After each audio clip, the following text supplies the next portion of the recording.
I'm Farah Duro, and you're listening to the PCOS Revolution podcast.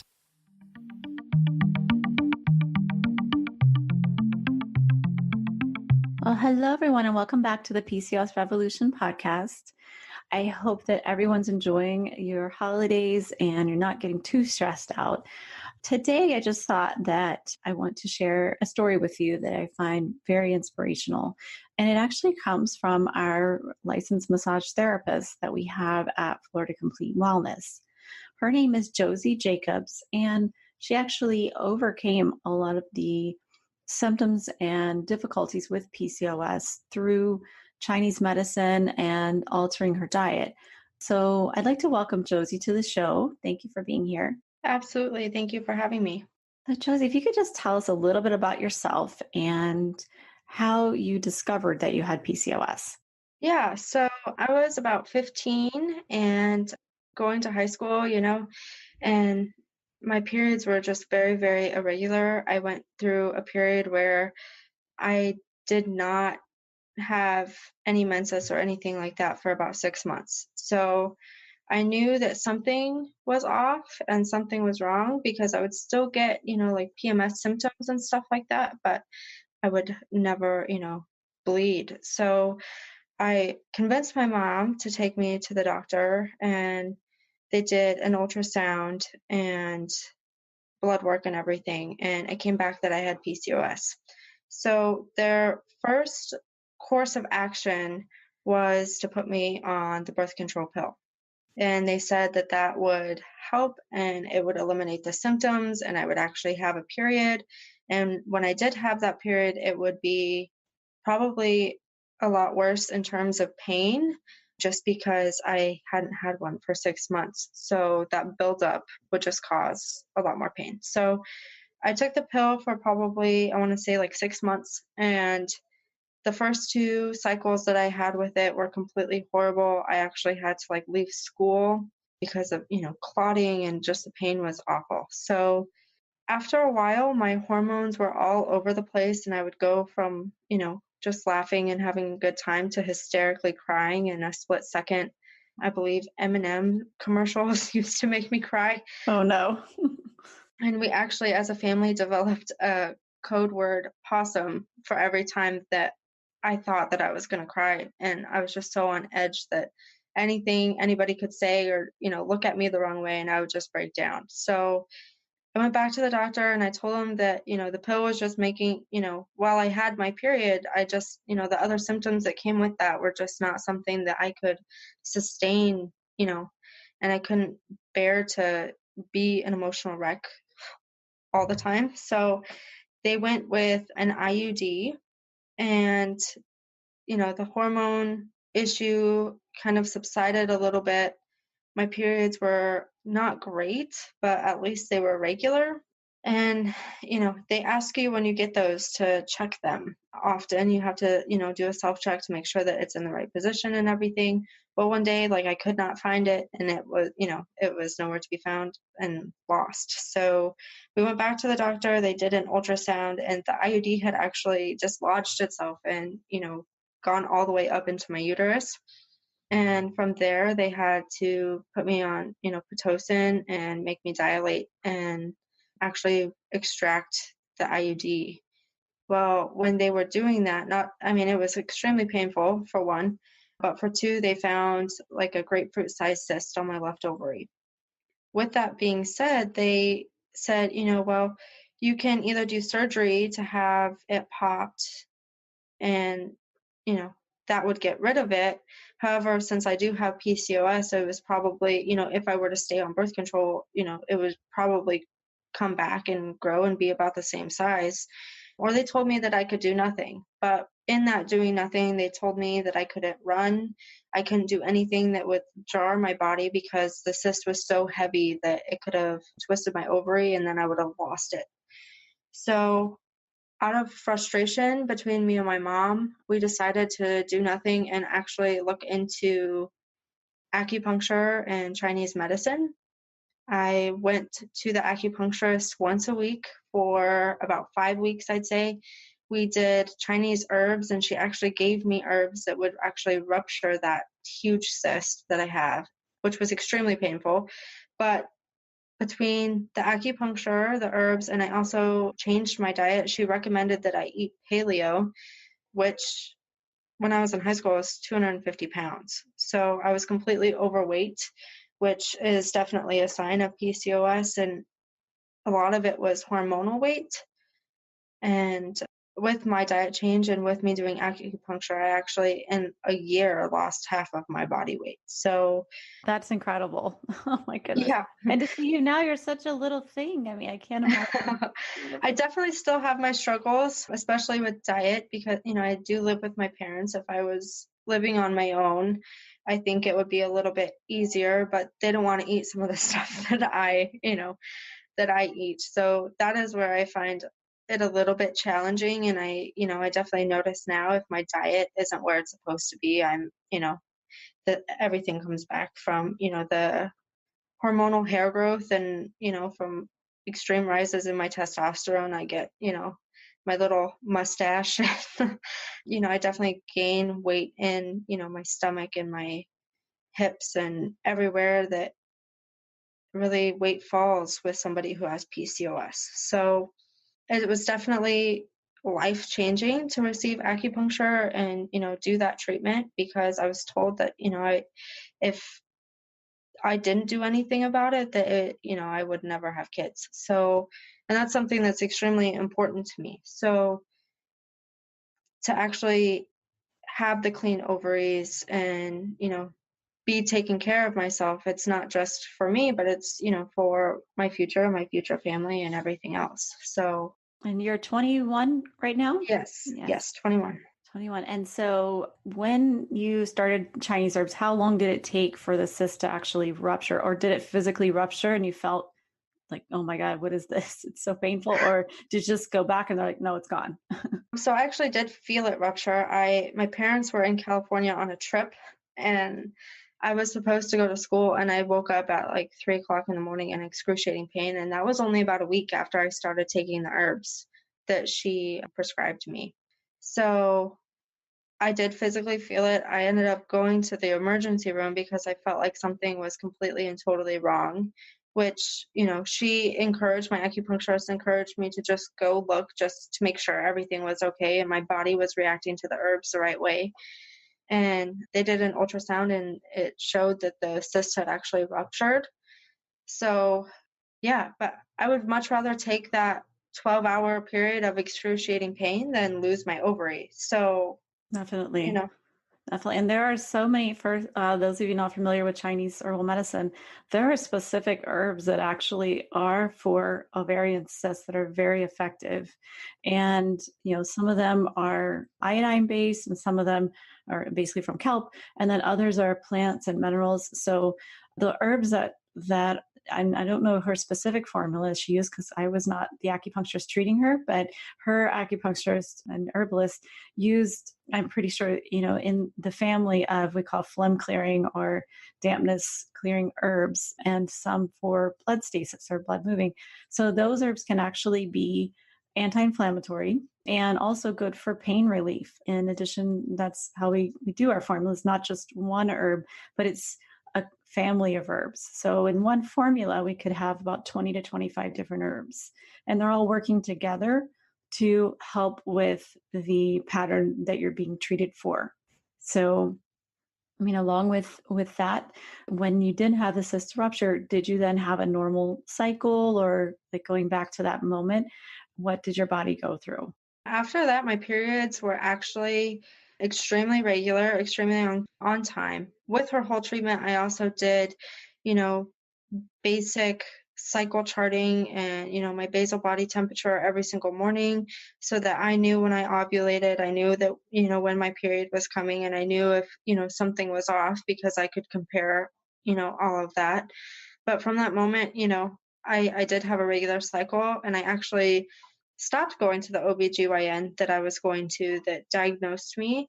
And I went to a holistic OBGYN and they did an ultrasound. And I'm telling you, I did not even know what I was looking at the screen because typically before when I looked at my ovaries through ultrasound, I knew where they were because of all of the cysts. Mm. And so when I went back and got my ultrasound, I had no idea where they were because, there were no cysts on my ovaries whatsoever. Amazing. And how long did you take Chinese herbs and how long did you do acupuncture for? So I did acupuncture for about 3 months.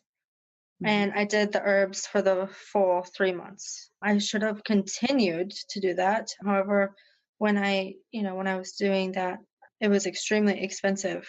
The lady Mhm. that we were seeing, and she did not take insurance. So my mom was having to pay out of pocket for all of my treatments. So after 3 months, when, I got the clear diagnosis that everything was fine, we weaned myself, off of acupuncture and the herbs, but I did keep up with the diet because I knew that if I went back to eating the way that I was before, that they were just going to come back. So, And so that's been now that you're with us, you're getting regular treatments again. As yes. part of being on our staff, but definitely the herbal component is so important. And I feel like that's just not stressed enough with Chinese medicine. It's a system.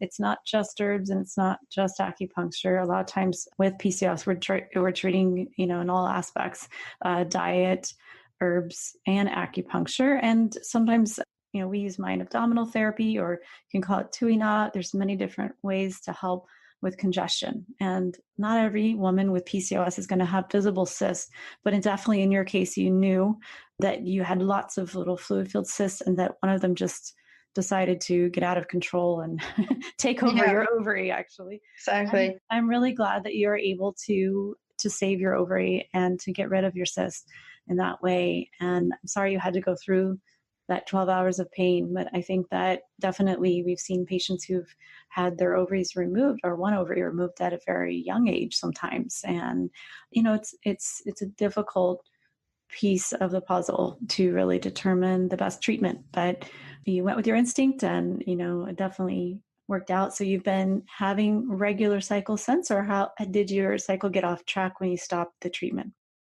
For the most part, I've had pretty regular cycles. I do notice, high stress anybody, if you have high stress in your life, things are going to be, you know, off a little bit. Now it's more, if it's off at all, it's earlier than it should be. I never receive, I don't ever get it late.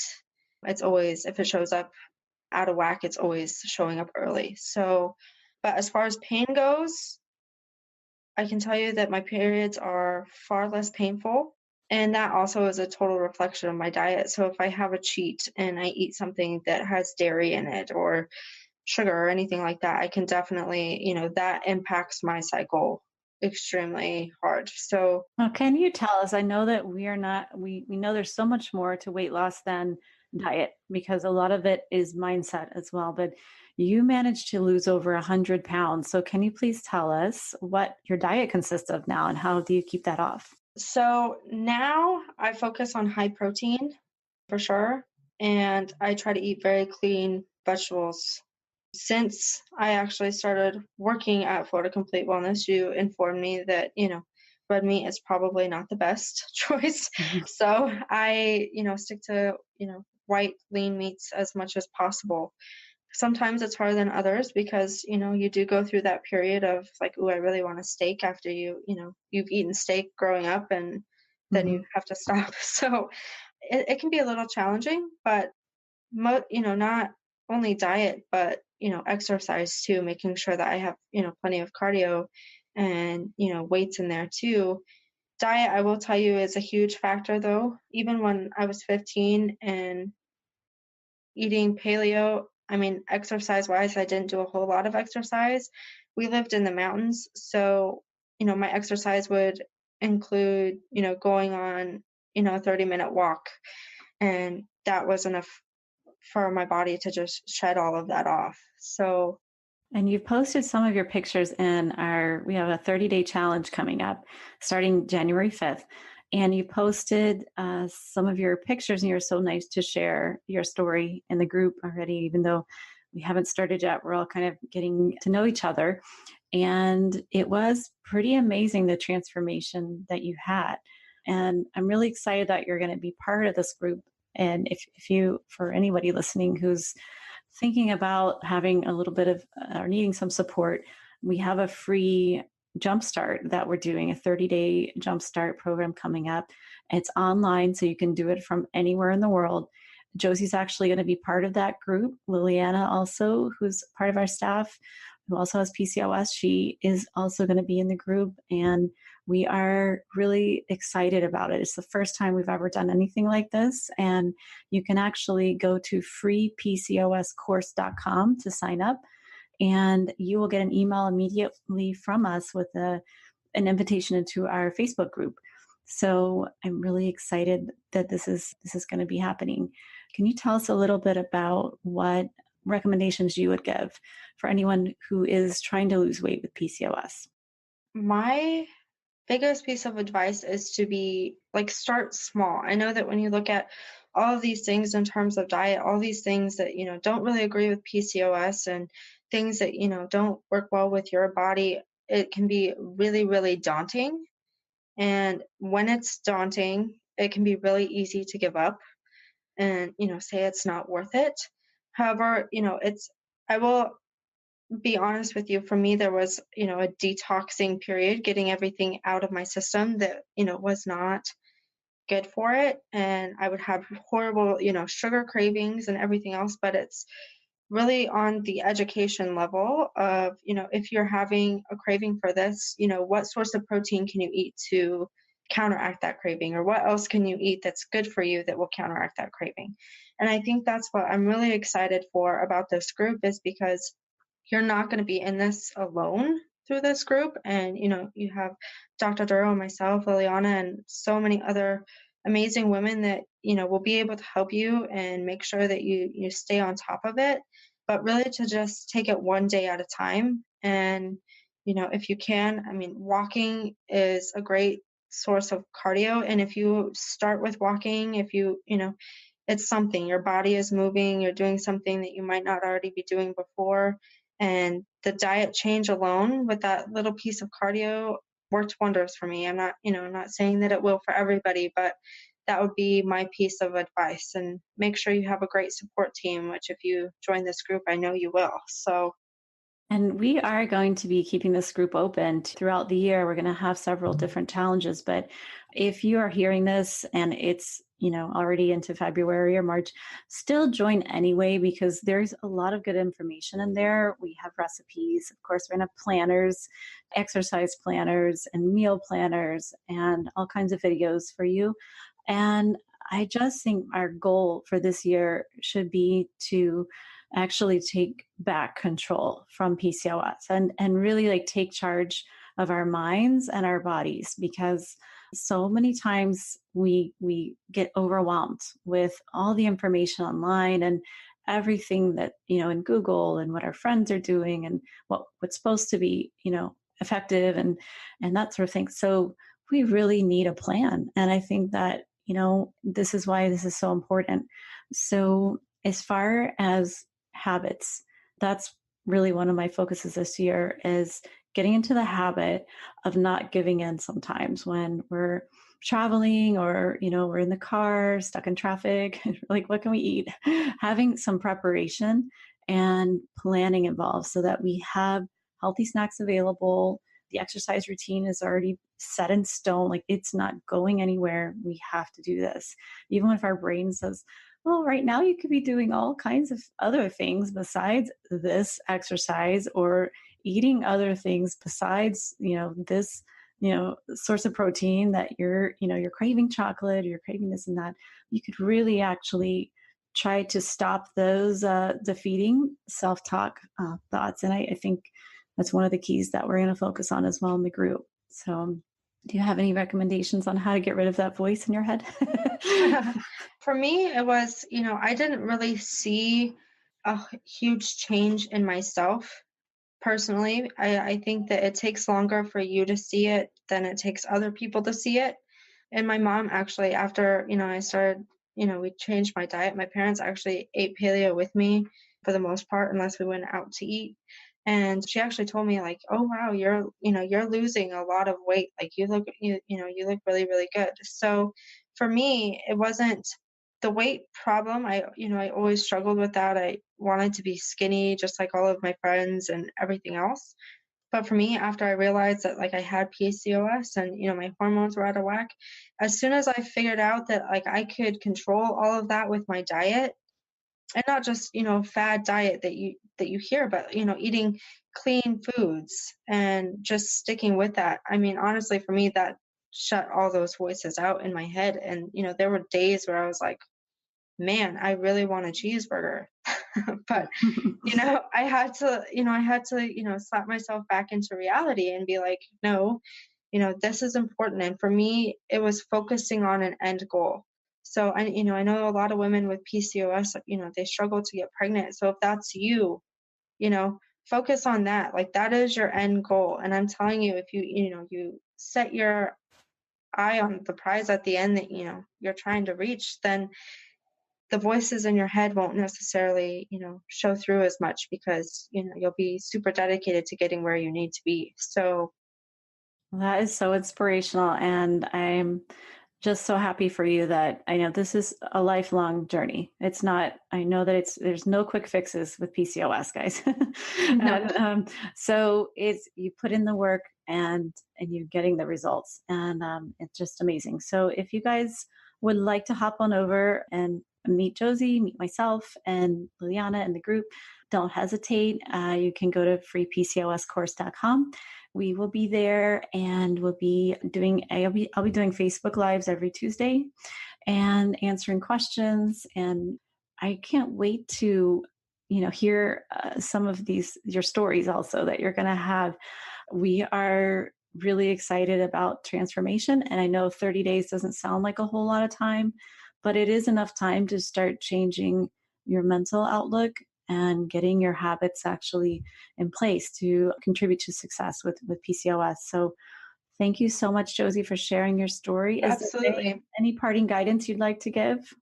Parting guidance, yes. So like you said, PCOS is, this is not something that's going to go away. I mean, you'll it'll still affect your body forever, really. And so one thing that you said to me, Dr. Duro, the other day is, in terms of finding a diet, is you have to find something that, you can maintain when you're 70, because this truly is not just, it's not just until I get pregnant, I have to eat like this, or, just until I get to this point. It is really, a lifelong thing. And so, if you can find a good, solid group of people, like what we're trying to build here with this challenge group, I would say jump for it, because you're going to need that. You need these people to help you and establish what you need to be doing, because this is for the rest of your life, so That is so good. Yes, it definitely, it's not a quick fix, but we are here to help and make these decisions will actually impact the rest of your life, the things you'll be learning. So, so yep. excited. Thank you so much once again, Joesee. And I hope all of you have a wonderful week, and we look forward to seeing you soon in the group. Take care. And that's the end of this episode of the PCOS Revolution podcast. If you've enjoyed the show and want to help me spread the word about how women with PCOS and hormonal imbalances can lead happier, more healthier lives, please head over to iTunes and leave us a review. They really do make a difference. If you'd like to have a question answered on the show or would like to recommend a guest, please go to floridacompletewellness.com/podcast.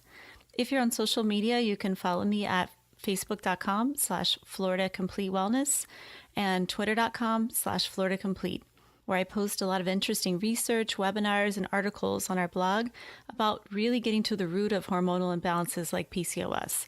So it's a great way to stay in touch with the latest developments. Thanks so much for listening, and see you soon.